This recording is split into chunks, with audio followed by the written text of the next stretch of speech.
Taigi, o kas čia yra? Tai kad tas visas planas, štai Joe Bidenas pabaigė Trumpo programą, kuris, reiškia, buvo nutaikyta į prievartautojus seksualinius Jungtinėse valstijose, atseit nelegaliai ir taip toliau, taip toliau.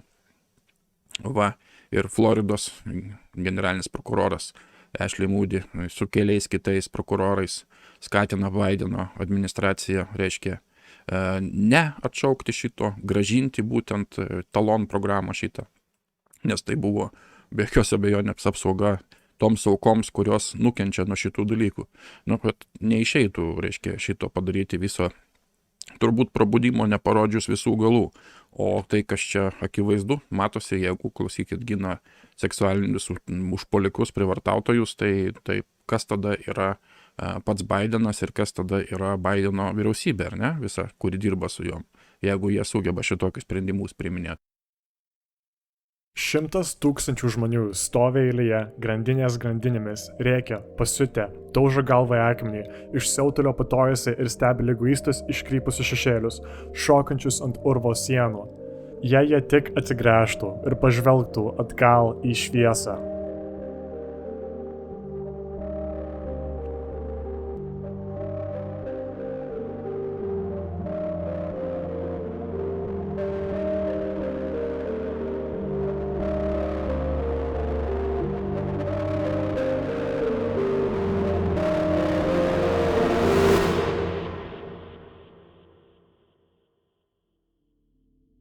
Šiandien mes patikrinsime tik vieną istoriją, bet neapsigaukite.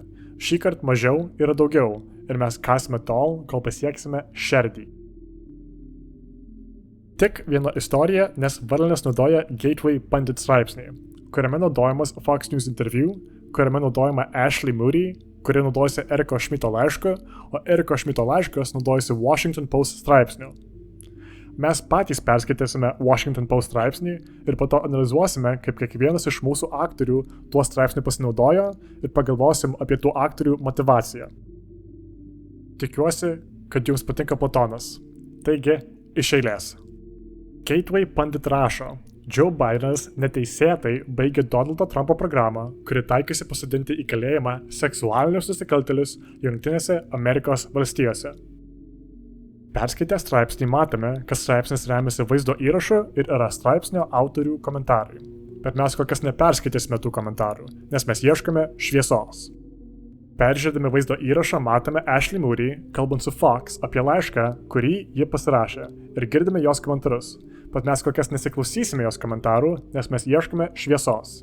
Pažvelgę į Ashley Moody svetainę, matome Ashley pasirašytą Eriko Šmito laišką ir jos komentarus. Bet mes kol kas jos komentarų neperskaitysime, nes mes ieškome šviesos. Perskaitę Eriko Šmito skundą laišką, matome, kad Šmitas remiasi Washington Post straipsniu ir jo komentarus. Bet mes kol kas neperskaitysime jo komentarų, nes mes ieškome šviesos. Perskaitę Washington Post straipsnį, kuriuo remiasi Šmitas, matome, kad straipsnis remiasi tik citatom. Nėra autoriaus komentarų. Niekas nebestovi tarp mūsų ir šviesos. Giliai įkvėpkite. Jūs esate šiltajame visatos centre. Galite manyti, kad Washington Post yra nenaudingas šaltinis, nes Jeffas Bezosas jį nusipirko. Ir jūs pateikite gerą argumentą. Tačiau šis šaltinis yra visko pagrindas. Plakanti širdis. Šis straipsnis yra tai, kuo remiasi Erikas Šmitas, taigi ir kuo remiasi Ashley Moody, taigi ir kuo remiasi Foxas, taigi ir kuo remiasi Gateway Pundit, taigi ir tai, kuo Varlinas grindžia viską. Tai, ką sako. Pagaliau, šviesa. Ir ar jos spinduliai nemalonūs? Straipsnėje kalba apie tai, kaip Jungtinių Amerikos valstijų imigracijos ir muitinės departamentas šią savaitę agentams ruošiasi išleisti naujas gaires, kurios galėtų smarkiai sumažinti areštus ir deportacijas. Idėja yra atlikti mažiau aukštesnės kokybės areštų. Cituoju. Jonas Sandwick, IC direktorius Obamos administracijos metu, teigė, kad preliminarios gairės buvo geras žingsnis, gerinant viešąjį agentūros įvaizdį ir jos darbo kokybę. Niekas neteisė FBI pagal atliktų areštų skaičių, jie vertina juos pagal areštų kokybę, sakė Sandwickas. ICE veiklos vertinimas pagal areštų ir deportacijų skaičių, kaip padarė Donaldas Trumpas, Nėra geros teisėsaugos receptas, sakė jis. Tai receptas, kaip susikurti statistiką su žemai kabančiais teisėsaugos sistemos vaisiais. Šiame straipsnyje sakoma, kad ICE iš tikrųjų nori ką nors pakeisti. Jie nori sutelkti dėmesį į svarbius atvejus. Jiems nerūpi, kad turite marihuanos, jiems nerūpi, ar turite greičio viršijimo baudą, jiems nerūpi, ar pavogėte maisto, jiems nerūpi, ar dirbate nemokėdami mokesčių. Jiems rūpi tik tuo atveju, jei jūs iš tikrųjų ką nors sužeidėte. Jie sutelkia dėmesį į svarbius nusikaltėlius. Ar jaučiate šviesos šilumą ir ar ji nemaloni? Bet mes čia tam, kad sužinotumėme apie operaciją Talon. Cituoju, ICE pareigūnai taip pat atšaukė operaciją Talon, šalies mastu vykdoma operacija nukreipta į sekso nusikaltėlius, kuriems taikomi deportavimai ir kurie buvo suplanuoti paskutinėmis Donaldo Trumpo administracijos savaitėmis, rodo elektroniniai ICE laiškai. Vyresnysis ICE pareigūnas teigia, kad Bideno administracija neturi nieko bendro su šiuo sprendimu. Kalbėdamas su anonimiškumo sąlyga, pareigūnas teigia apie operaciją negirdėjęs, tačiau gali būti, kad ją suplanavo ir atidėjo laukdami naujų Biden komandos nurodymų. Pareigūnas pažymėjo, kad Tėvynės saugumo tyrimai, atskiras ICE sparnas vykdantis kriminalinius tyrimus, toliau tyrė lytinius nusikaltimus susijusius su Jungtinės Amerikos valstijų piliečiais ir nepiliečiais. Man skauda akis, bet šviesa maloni. Operacija Talonas neegzistavo. Ji neturėjo įtakos. Ji nesukėlė nei vieno deporto, nei vieno fizinio veiksmo, nei užkirto kelią nei vienam užpuolimui. Ji tiesiog idėjo ir ji buvo atšaukta keičiantis politikai. Bideno administracija net nedalyvavo tame sprendime. Tai yra vidinė ICE politika. Siūlau ieškoti patiems. Pabandykite internete rasti bet ką apie operaciją Talon. Bet kokį dokumentą, gaires, bet kokį pareiškimą. Kaip vidinė idėja ji egzistavo tik ICE. Kai kurie vyresni ICE pareigūnai apie tai netgi nebuvo girdėję. Be to, pagal naująją direktyvą, ICE daugiausia dėmesio skiria svarbiems deportams, tokiems kaip seksualiniai užpuolikai. Jei manote, kad imigrantų įvykdytas seksualinis užpuolimas yra didelė problema, tai perskaitę turėtumėte džiūgauti. Aš kartoju.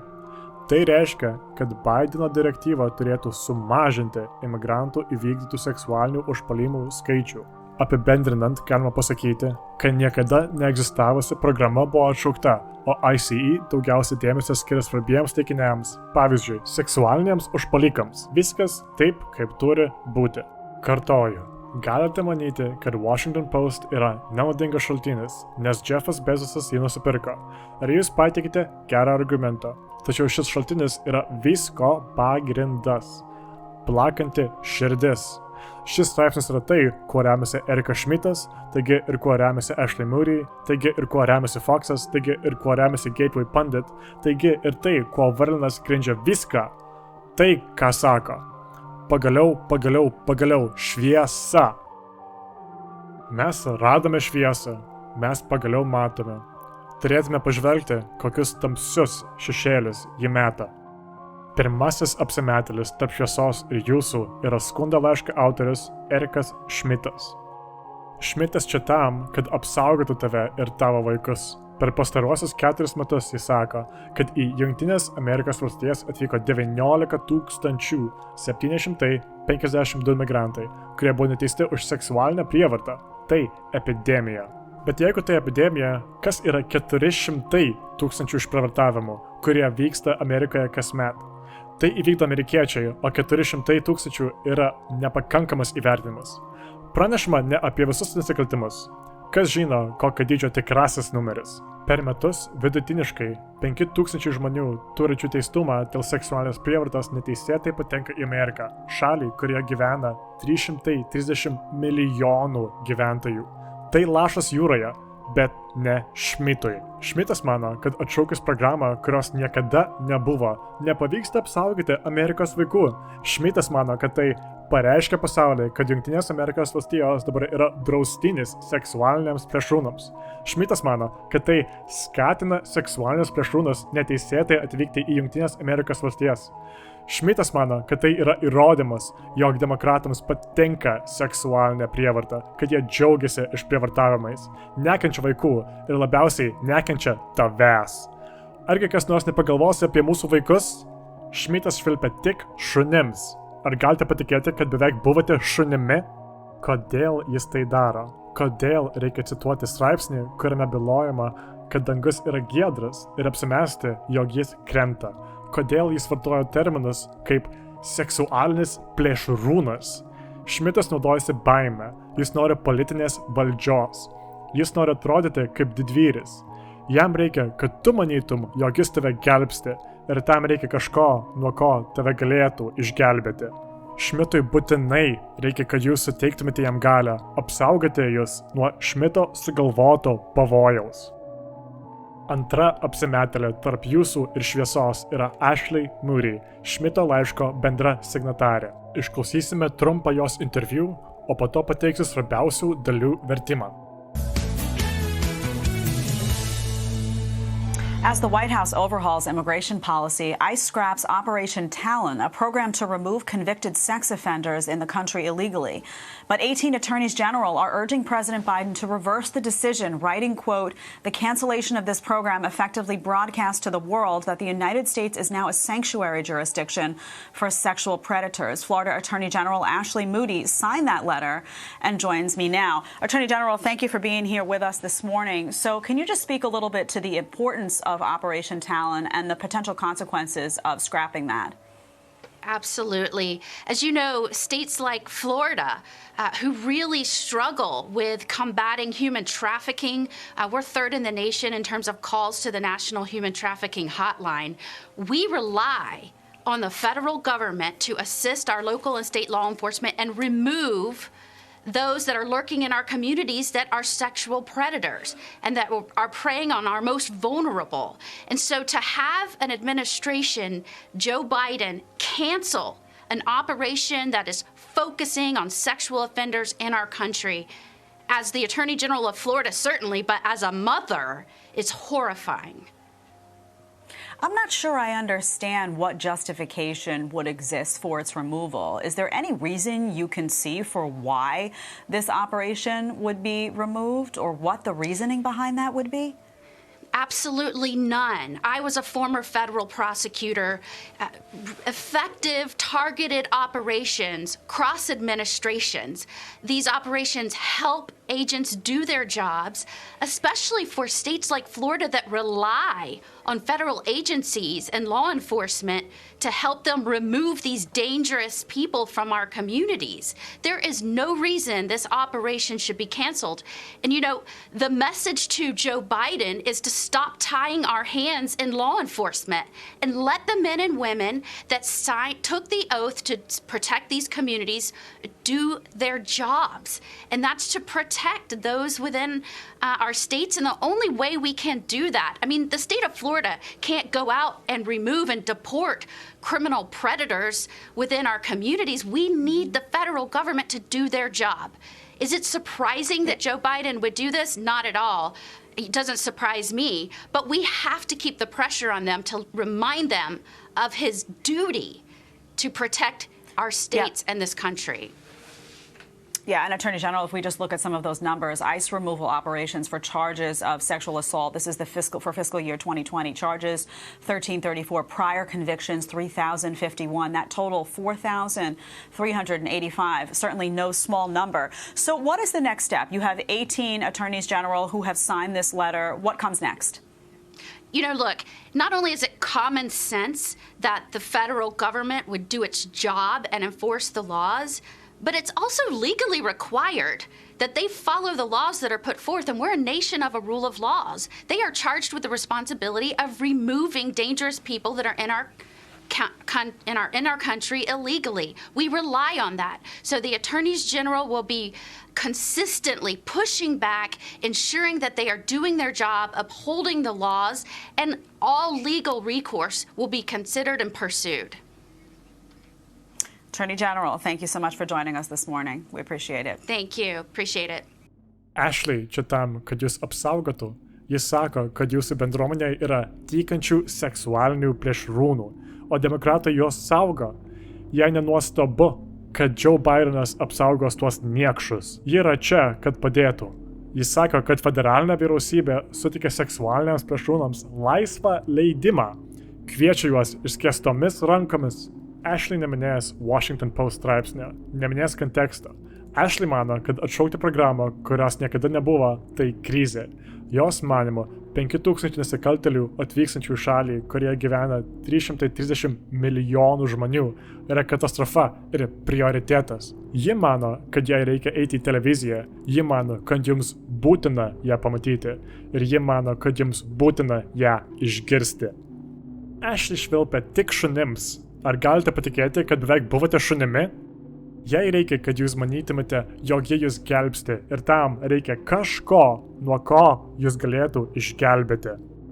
Jei būtinai reikia, kad jūs suteiktumėte jai galią, apsaugoti jūs nuo jos sugalvoto pavojaus. Sekantis 1000 apsimetėlių tarp jūsų ir šviesos yra Fox News. Fox News egzistuoja tam, kad pasakytų jums tiesą. Fox News egzistuoja norėdama paklausti, bet kodėl demokratai taip elgtųsi? Fox naujienos egzistuoja tam, kad išgirstumėte Ashley Moody, tam, kad pamatytumėte ją. Fox News naujienos egzistuoja tam, kad parodytų jums abi istorijos pusės. Jie čia tam, kad jūs informuotų. Ar žinojai, kad demokratija miršta tamsoje? Taigi, kodėl jie netgi minimaliai nepatikrins šios istorijos? Kodėl jie nekomentavo, kad Šmito laiškas pagrįstas Washington Posto straipsniu? Jie nekenčia Washington Posto. Kodėl nepaminėta, kad operacija Talon niekada neegzistavo? Kodėl nepaminėta, kad ji neapsaugojo nė vieno žmogaus? Kodėl reikia sutelkti dėmesį į plėšrūnus imigrantus? Kodėl jie naudoja tą terminą? Kodėl nepasakius, kad jų pačių šaltinis jiems prieštarauja? Fox News egzistuoja tam, kad parodytų jums krištolo rutulį, kuris nepranašauja nieko išskyrus liepsnas. Jie netikrins šaltinių, jie neapsaugos jūsų nuo melo, jie neatliks savo pareigos. Kodėlgi ne? Aš einu iš proto. Fox News švilpia tik šunims. Ar galite patikėti, kad beveik buvote šunimi? Fox News būtinai reikia, kad jūs suteiktumėte politikams galią, apsaugoti jūs nuo politikų sugalvoto pavojaus. Prieš paskutinis apsimetėlis tarp jūsų ir šviesos yra Gateway Pundit. Jie egzistuoja tam, kad jums pasakytų, kad demokratai tiesiog jūsų visiškai nekenčia. Jie egzistuoja tam, kad įsitikintų, kad jūs matote tikrąjį priešo veidą. Jie egzistuoja tam, kad sukurtų karikatūrą sukeliančią tokį blogį, kad būtum idiotas, jeigu jos neapkęstum. Jie egzistuoja tam, kad jums primintų, kad yra žmonių kovojančių už jūsų saugumą ir jie pralaimė. Jie egzistuoja tam, kad jums primintų, kad Joe Bidenas neteisėtai baigė Trumpo programą, kuri taikėsi pasodinti į kalėjimą seksualinius nusikaltėlius Jungtinėse Amerikos valstijose. Taigi, kodėl nepaminėta, kad Bidenas nedalyvavo šiame sprendime? Taigi, kodėl nepaminėti, kad naujojo direktyvoje daugiausia dėmesio skiriama seksualiniams užpuolikams? Kodėl nepaminėta, kad dėmesys sutelkiamas į pavojingų imigrantų deportavimą? Kodėl nepriminti, kad imigrantų užpuolimai tiesiog lašas jūroje?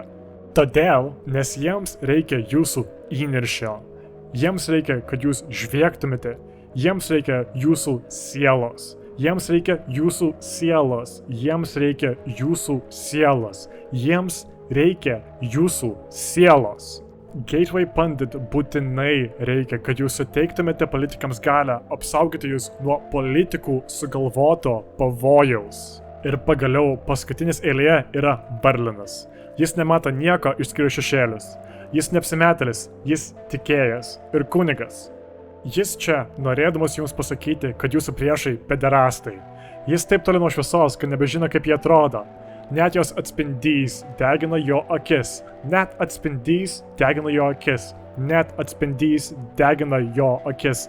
Net paprastas atspindys degina jo akis. Jis nėra skaitęs Washington Post straipsnį. Jis nėra skaitęs Eriko Šmito laiško. Jis nesiklausė Ashley Moody interview. Jis net neskaitė Gateway Pundit straipsnio.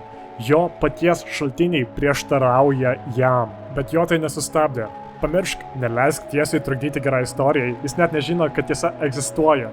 Jis labiausiai nutolęs nuo šviesos ir kuo mažiau jis mato, tuo labiau įsitikinęs, kad jos nėra.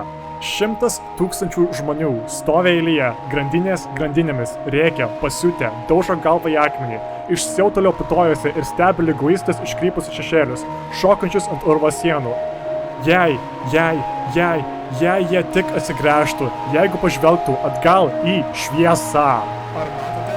Jūsų akise matau šviesos atspaudą. Jūsų akise matau šviesos atspaudą. Jūsų akise matau šviesos atspaudą. Jūsų akise matau šviesos atspaudą. Jūsų akise matau šviesą. Jūsų akise matau šviesą. Šviesa jūsų akise. Šviesa jūsų akise. Šviesa jūsų akise. Padėkite man.